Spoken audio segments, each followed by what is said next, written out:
زندگی میں جب آپ کے دیش میں رزق کے دروازے تنگ ہو جائیں اور انسان باہر جانے کا ارادہ کرے لیکن کاغذات اور ویزے کے مسائل آپ کا راستہ روک لیں، تو قرآن پاک کا ارشاد جو ہے وہ آپ نے یاد رکھنا ہے کہ اور جو اللہ پر بھروسہ کرے تو وہ اللہ یعنی کہ اس کے لیے کافی ہے۔ لہٰذا آج کی رات یہ جمعرات کی رات عشاء کی نماز کے بعد تنہائی میں پاک صاف ہو کر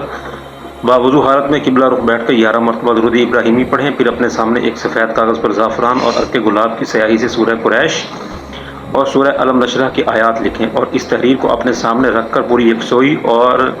نیت باندھ کر اور عاجزی کے ساتھ 101 مرتبہ یا رزاقو یا فتاحو کا ورد اس طرح کریں کہ آخر میں دونوں ہاتھوں پر دم کر کے